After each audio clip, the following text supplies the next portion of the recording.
Florida State ends up running over North Alabama last night, although it started a little treacherously.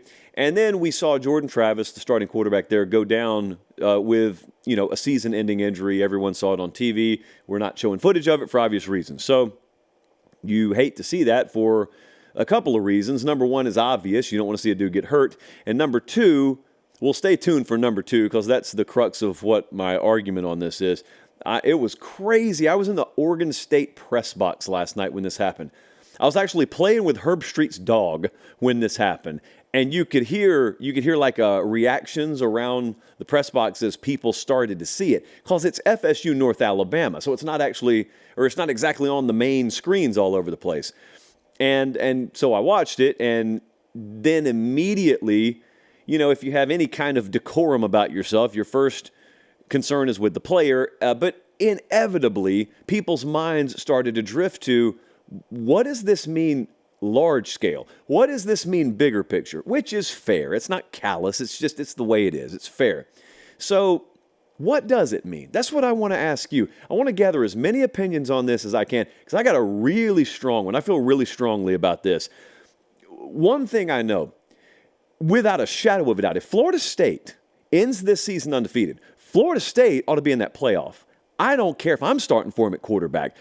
I detest the concept of a committee of people gathering together and deciding they know for sure the value of a football player and how he benefits your team and without him what your team is. I can't stand that.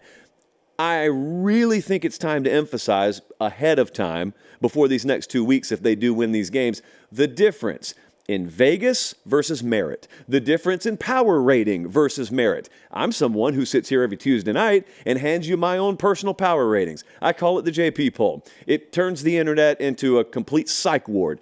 I'm probably not going to have Florida State in my top 10 Tuesday night. However, that's irrelevant because if they continue to win and I'm a playoff committee member, they better be top 4.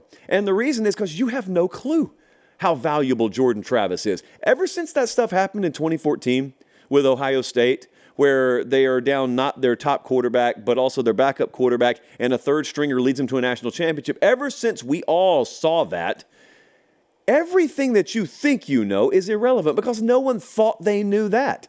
They go and they completely body bag Wisconsin on Conference Championship Saturday to sort of back their way in seemingly to the playoff. Well, then you all of a sudden learn about Cardale Jones, and you should have known about Zeke Elliott, but he made you remember if you had forgotten about him, and they beat Alabama, and they beat Oregon, and they win the title, and it's like no one would have predicted a third-string quarterback could lead them to that. That's the whole point.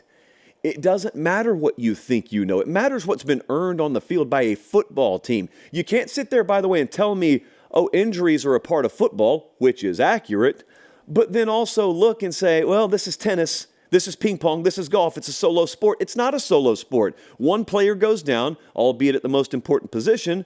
One player goes down. I got 21 others starting any given Saturday.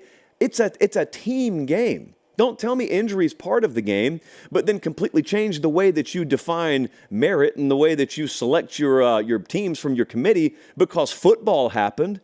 You're telling me injury is part of the game. Well, it's no different than a touchdown happening or an interception happening. An injury happened. Yeah, it did. And you know what? If they get their tails beat by Florida Saturday or they lose to Louisville, different conversation. But if Florida State's undefeated there, I got no interest in a committee full of folks, some of whom played, some of whom didn't, and I don't really care if you did or not. I got no interest in anyone telling me how valuable they think Jordan Travis was. If they lose a game, fine.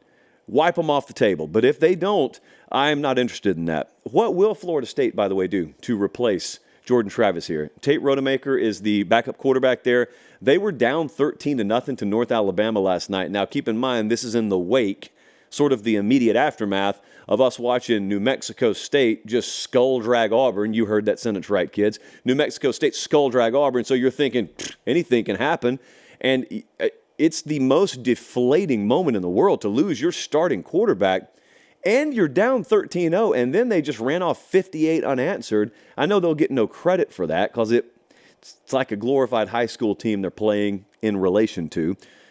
I thought that was admirable. That's not easy to do. Against air, that's not easy to do, and they did it. They go to Florida this week. They're about a touchdown favorite, 6.5 to 7 points. It's going to be a battle. In case you didn't notice, Florida still got a pulse. They hung 35, I think, on LSU a couple of weeks ago. Now, they gave up half 100, but they hung 35 on them. They pushed Missouri to the wire last night. Graham Mertz is out, so you're going to have a battle of backup quarterbacks this Saturday in the Swamp. Napier needs the win to get bowl eligible. It's going to be must-see. You could say for the wrong reasons. I get it, understand, it's not preferable, but it's going to be must-see. But, yeah, if you want my opinion on that, emphatically, if they're undefeated, yes, Florida State's a playoff team to me.